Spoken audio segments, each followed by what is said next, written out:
Scrotum sebaceous cyst.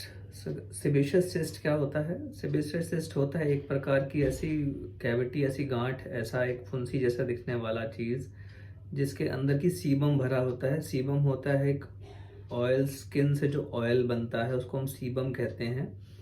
और इसकी जो ओपनिंग होती है, इसकी जो नलियाँ होती हैं, अगर वो ब्लॉक हो जाए, उसका मुंह अगर बंद हो जाए, तो वो जो सीबम है वो स्किन के अंदर एक फुंसी के प्रकार एक जमा हो जाता है, उसको हम सेबेशियस सिस्ट कहते हैं। अगर ये सेबेशियस सिस्ट स्क्रॉटम यानी अंडकोश की जो थैली है उसके ऊपर अगर बन जाए तो उसको हम स्क्रॉटल सेबेशियस सिस्ट कहते हैं।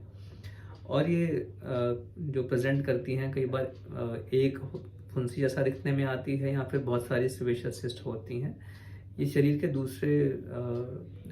दूसरे हिस्सों में भी पाई जा सकती हैं। आमतौर पे ये सिर की चमड़ी या स्काल्प पे पाई जाती हैं, और स्क्रॉटम एक दूसरी कॉमन जगह है जहाँ पे ये पाई जाती हैं।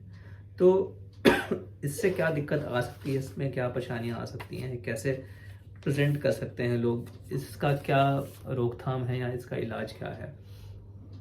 तो जैसे मैंने बताया कि ये जो सिस्ट है इसके अंदर लिक्विड होता है या सेमी सॉलिड और टूथपेस्ट के जैसा दिखने वाला पदार्थ जिसको हम सीबम कहते हैं वो होता है। कॉमन चीज़ है। और अम, जो मेन एक कंसर्न होता है, लोग क्यों आते हैं हमारे पास, ऐसे यूरोलॉजिस्ट के पास क्यों आते हैं, उनका एक मेन कंसर्न होता है कि क्या ये सेक्सुअली ट्रांसमिटेड डिजीज़ है, कि क्या ये इसकी वजह से दूसरे को ट्रांसमिट तो नहीं होगी, या दूसरा जो इनका अहम सवाल होता है कि क्या इसकी वजह से कोई कैंसर तो नहीं बनेगा, या कोई कैंसर तो नहीं है। तो ये मेन दो चीज़ें जो हैं लोगों को कंसर्न करती हैं। तो दोनों चीज़ों का जो रीअश्योरिंग जवाब है कि ना तो ये सेक्सुअली ट्रांसमिटेड डिजीज़ है, ये एक इंसान से दूसरे में ट्रांसमिट नहीं होती हैं, और ना ही ये कैंसरस है, इसकी वजह से कोई कैंसर का खतरा या फिर ये कैंसरस नहीं होती है। तो क्या इसका इलाज करना ज़रूरी है? ये आम तौर पे ये आपको तंग नहीं करती है। मेजॉरिटी जो होती हैं सिंगल होंगी अगर, तो वो बॉदर नहीं कर रही हैं, अगर पेनफुल नहीं है, उसमें कोई इन्फेक्शन नहीं है, या बहुत ज़्यादा बड़ी नहीं हो रही हैं, तो हम इसको इग्नोर भी कर सकते हैं, इसको जस्ट वेट एंड वॉच कर सकते हैं। अगर ये मल्टीपल हैं, देखने में आपको लग रहा है अजीब लग रही हैं, कॉस्मेटिक इश्यूज़ हैं, या कोई सिस्ट इन्फेक्ट हो गई है, उसके अंदर से पस आ रहा है या बस्ट हो गई है, उसका साइज़ बहुत बड़ा हो गया है, तो उसको हम ट्रीट कर सकते हैं। अगला सवाल आता है क्या ये इसमें दर्द हो सकता है? हाँ, अगर इसके अंदर कोई इन्फेक्शन होता है तो इसके अंदर दर्द भी हो सकता है, और इसके ऊपर की जो चमड़ी है वो छिल भी सकती है, उसके अंदर से जो अंदर का जो लिक्विड है वो बर्स्ट होके बाहर भी आ सकता है।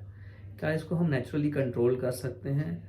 इसका नेचुरल कंट्रोल करने का, एक बार ये सेबेशियस सिस्ट बन जाती है उसको डिसअपियर करने का कोई तरीका नहीं है। मेडिसिन से ये दबती नहीं है, या फिर कोई क्रीम लगाने से ये दबती नहीं है।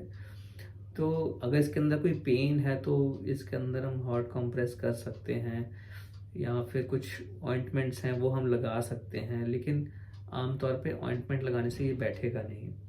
अगर इसके अंदर इन्फेक्शन है तो इसको हम एंटीबायोटिक भी टेम्परेरी या पेन किलर देते हैं हम उसको सप्रेस करने के लिए। ये साइज़ कितना बढ़ सकता है? तो आमतौर पे छोटी ही होती हैं साइज़, और लेकिन रेयर सिचुएशंस में ये बड़ी भी हो सकती हैं, और उसी सिचुएशन में ये अनकंफर्टेबल भी हो सकती हैं। तो इसका इलाज करने का सही तरीका क्या है? तो सेबेशियस सिस्ट को आमतौर पे उसको जो आसपास की चमड़ी है उसके साथ उसको थोड़ा सा काट करके उसकी जड़ के साथ निकालना पड़ता है, वही इसका क्योर है। लेकिन अनफॉर्चुनेटली ये दोबारा भी हो सकती हैं। जो सर्जरी है जिसको सेबेशियस सिस्ट एक्सीजन कहते हैं, ये एक डे केयर प्रोसीजर है, लोकल एनेस्थीसिया में हो सकता है, फुल एनेस्थीसिया की ज़रूरत नहीं पड़ती है। किसी किसी सिचुएशन में अगर बहुत सारी सिस्ट हैं उसमें हम फुल एनेस्थीसिया दे सकते हैं, और इसका इलाज वही है कि इसको हम जड़ से काट करके निकाल दें, और वहाँ पे घुलने वाले टांके होते हैं वो अपने आप डिज़ोल्व हो जाते हैं।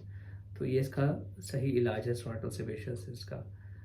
अगर दोबारा कभी फ्यूचर में सेबेशियस सिस्ट दोबारा बनती हैं तो उसको हम उसी तरीके से उसको ट्रीट कर सकते हैं।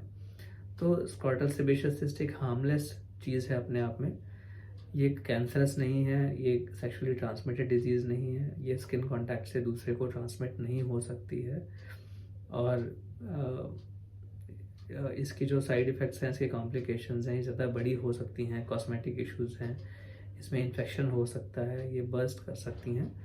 तो अगर ऐसी कोई कॉम्प्लिकेशंस हैं उसको हम मेडिसिन से उसको मैनेज करते हैं कॉम्प्लिकेशंस को, और इसको ट्रीट करने के लिए उसको एक्सरसाइज किया जाता है, मतलब उसको जड़ से उसको काट करके लोकल एनेस्थीसिया या फिर जनरल एनेस्थीसिया में निकाल सकते हैं। और ये कि डे केयर प्रोसीजर है। अगर आपको ऐसा कुछ प्रॉब्लम्स हैं तो आप आके हमें मिल सकते हैं। मैं डॉक्टर अमन गुप्ता, यूरोलॉजिस्ट और एंड्रोलॉजिस्ट, फोर्टिस हॉस्पिटल, वसंत कुंज, नई दिल्ली में।